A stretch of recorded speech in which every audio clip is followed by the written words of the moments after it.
আসসালামু আলাইকুম। সবার আগে বাছাই করা 10টি আন্তর্জাতিক খবর জানিয়ে দেব। প্রথমেই থাকছে শিরোনাম। তবে তার আগে অনুরোধ থাকবে ভিডিওটিতে একটি লাইক দিবেন।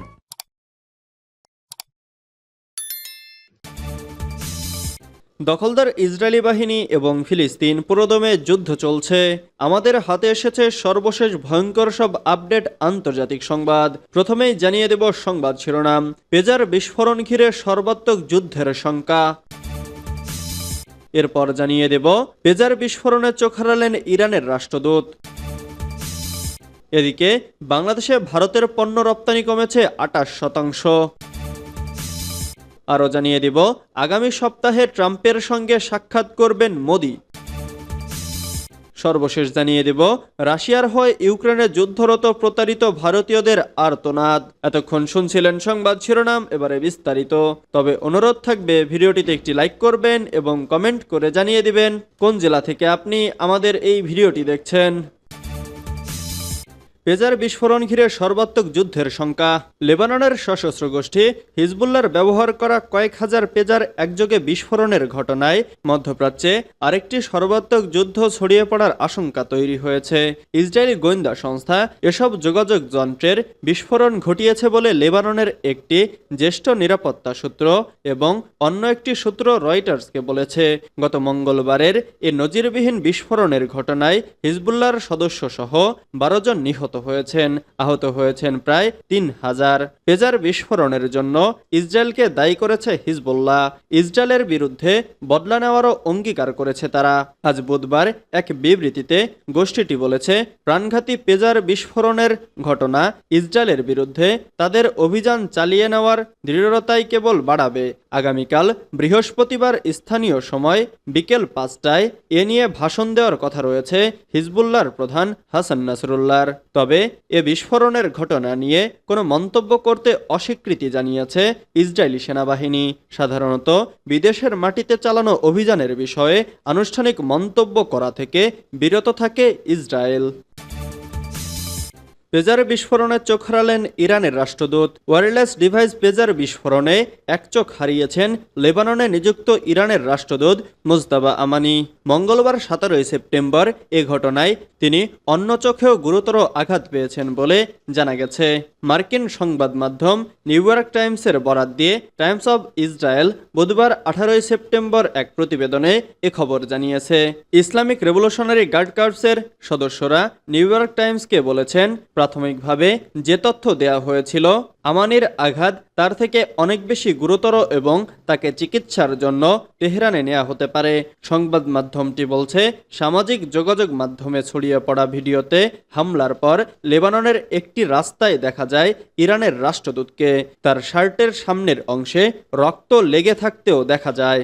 এর আগে বৈরুতে তেহরানের দূতাবাসের উদ্ধৃতি দিয়ে মঙ্গলবার সৌদি মালিকানাধীন আল-হাদাথ নিউজ চ্যানেল বলেছিল, মোজতাবা আমানির অবস্থা স্থিতিশীল। তবে এর মধ্যেই আমানির চোখ হারানোর খবর জানালো নিউ ইয়র্ক টাইমস। উল্লেখ্য, হিজবুল্লাহর সদস্যদের ব্যবহৃত বহু পেজার বিস্ফোরণে লেবাননে মঙ্গলবার 17 সেপ্টেম্বর কমপক্ষে 9 জন নিহত এবং প্রায় 3000 আহত হয়েছেন। লেবাননের নিরাপত্তা সূত্রের দাবি, কয়েক মাস আগে তাইওয়ানের কাছ থেকে 5000 পেজার বা বিপার কিনেছিল হিজবুল্লাহ, যার ভেতর বিস্ফোরক স্থাপন করেছিল ইসরায়েলের গোয়েন্দা সংস্থা মোসাদ। লেবাননে নিযুক্ত ইরানের রাষ্ট্রদূতের কাছেও একটি পেজার ছিল বলে প্রাথমিকভাবে ধারণা করা হচ্ছে।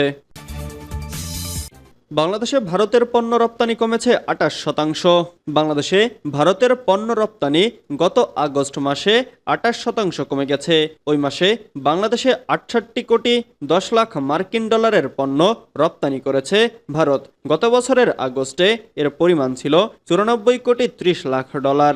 ভারতের বাণিজ্য ও শিল্প মন্ত্রণালয় প্রকাশিত পরিসংখ্যানের বরাতে বুধবার এ তথ্য জানিয়েছে ভারতীয় সংবাদ মাধ্যম দ্য ইন্ডিয়ান এক্সপ্রেস। ভারত থেকে বাংলাদেশে বেশি রপ্তানি হয় তুলা, বাণিজ্যিক পরিসংখ্যানে দেখা গেছে গত আগস্ট মাসে বাংলাদেশে ভারতের তুলা রপ্তানি প্রায় 10% কমেছে। ওই মাসে রপ্তানির পরিমাণ ছিল $100 কোটি, যা তার আগের বছরের আগস্টে ছিল $111 কোটি। সাম্প্রতিক বিক্ষোভের পর বাংলাদেশে পোশাকের ক্রয়াদেশ কমে গেছে। এর প্রভাব পড়েছে ভারতের বস্ত্র শিল্পেও। বাংলাদেশে পোশাক শিল্পে ব্যবহৃত কাঁচামাল এবং অন্যান্য পণ্য রপ্তানি করে থাকে ভারত। ইন্ডিয়ান এক্সপ্রেসের খবরে বলা হয়েছে, কিছু বিদেশি ক্রেতা পোশাক কেনার বিষয়ে ভারতে বস্ত্র কারখানাগুলোর সঙ্গে যোগাযোগ করছে। এ অবস্থায় বাংলাদেশে ভারতীয় সুতা রপ্তানিতে পতনের ধারা শুরু হয়েছে।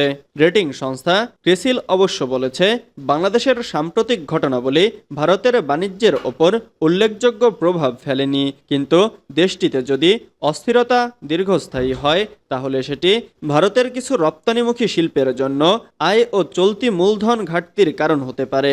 বাংলাদেশ এসব শিল্পের জন্য চাহিদা অথবা উৎপাদনের কেন্দ্র। আগামী সপ্তাহে ট্রাম্পের সঙ্গে সাক্ষাৎ করবেন মোদি। যুক্তরাষ্ট্রের সাবেক প্রেসিডেন্ট ও আসন্ন নির্বাচনে রিপাবলিকান পার্টির প্রার্থী ডোনাল্ড ট্রাম্প জানিয়েছেন, আগামী সপ্তাহে তার সঙ্গে সাক্ষাৎ করবেন ভারতের প্রধানমন্ত্রী নরেন্দ্র মোদি। মিশিগান অঙ্গরাজ্যে নির্বাচনী প্রচারণার সময় এই ঘোষণা দেন ট্রাম্প। এ সময় মোদির প্রশংসাও করেন সাবেক ওই প্রেসিডেন্ট। ভারতীয় সংবাদ মাধ্যম এনডিটিভির প্রতিবেদন থেকে জানা গেছে, শনিবার 21শে সেপ্টেম্বর যুক্তরাষ্ট্র সফরে যাবেন নরেন্দ্র মোদি। সেখানে তিনি কোয়াড শীর্ষ সম্মেলনে অংশ নেবেন এবং নিউ ইয়র্কে জাতিসংঘের সাধারণ পরিষদে সামিট ফর দ্য ফিউচার শীর্ষক সম্মেলনে ভাষণ দেবেন। প্রেসিডেন্ট জো বাইডেনের আয়োজনের ডেলাওয়্যারের উইমিংটনে অনুষ্ঠিত হতে যাওয়া এই সম্মেলন হবে চতুর্থ কোয়াড লিডার সামিট। মোদির এই সফর প্রসঙ্গে স্থানীয় সময় গতকাল মঙ্গলবার মিশিগানে প্রচারণার সময় ডোনাল্ড ট্রাম্প বলেন, মোদি আগামী সপ্তাহে আমাদের সঙ্গে দেখা করতে আসছেন। এছাড়া মোদিকে অসাধারণ বলেও আখ্যা দেন ডোনাল্ড ট্রাম্প। তবে তাদের দুজনের বৈঠক নিয়ে বিস্তারিত কোনো তথ্য জানাননি তিনি। রোববার 22শে সেপ্টেম্বর নিউ ইয়র্কে ভারতীয়দের উদ্দেশ্যে ভাষণ দেবেন মোদি। পরদিন সোমবার নিউ ইয়র্কে জাতিসংঘের সাধারণ পরিষদে সামিট অব দ্য ফিউচার শীর্ষক সম্মেলনে ভাষণ দেবেন তিনি। শীর্ষক সম্মেলনের থিম হল একটি ভালো আগামীর জন্য বহুপক্ষীয় সমাধান। রাশিয়ার হয়ে ইউক্রেনে যুদ্ধরত প্রতারিত ভারতীয়দের আর্তনাদ। ভারত সরকার গত সপ্তাহে ঘোষণা করেছে যে সেনাবাহিনীতে প্রতারিত হয়ে যুদ্ধে লিপ্ত হওয়া 91 জন ভারতীয়র মধ্যে কয়েক ডজনকে মুক্তি দিয়েছে রাশিয়া। এদের মধ্যে বেশ কয়েকজন ইতোমধ্যে দেশে ফিরে এসেছেন, অন্যদের ফিরিয়ে আনার প্রক্রিয়া চলছে। ব্রিটিশ সংবাদ মাধ্যম বিবিসির সাংবাদিক নিয়াজ ফারুকি এই ভারতীয়দের কয়েকজনের সঙ্গে কথা বলেছেন এবং তাদের সংগ্রামের কাহিনী তুলে ধরেছেন। আমি আতঙ্কে আছি, জানি না আমি নিরাপদে ফিরবো নাকি কফিনে করে, দয়া করে আমাকে বাঁচান। এই মর্মস্পর্শী বার্তাটি পাঠিয়েছিলেন ইরগেন তামাং, যিনি একজন সাবেক ভারতীয় সেনা। তাকে রাশিয়া ইউক্রেন যুদ্ধে পাঠানো হয়েছিল এবং কয়েকদিন আগে তিনি ফ্রন্টলাইন থেকে ছাড় পেলেন। তামাং 91 জন ভারতীয়দের একজন, যারা যুদ্ধ করতে বাধ্য হয়েছিলেন। বেশিরভাগই দরিদ্র পরিবারের সন্তান এবং এজেন্টদের প্রলোভনে পড়ে চাকরি বা অর্থ উপার্জনের আশায় রাশিয়া গিয়েছিলেন, কিন্তু তাদের ইউক্রেনে যুদ্ধে পাঠানো হয়। সেখানে তারা অত্যন্ত ঝুঁকিপূর্ণ পরিস্থিতির মুখোমুখি হয়েছেন। তাদের অনেকেই কোনো সামরিক প্রশিক্ষণ ছাড়াই মাইন, ড্রোন, ক্ষেপণাস্ত্র ও স্নাইপার আক্রমণের সম্মুখীন হতে বাধ্য হন। এ পর্যন্ত এই যুদ্ধে 9 জন ভারতীয় সেনা নিহত হয়েছেন। ভারতীয় কর্তৃপক্ষ মানব পাচারের অভিযোগে 19 জনকে গ্রেফতার করেছে।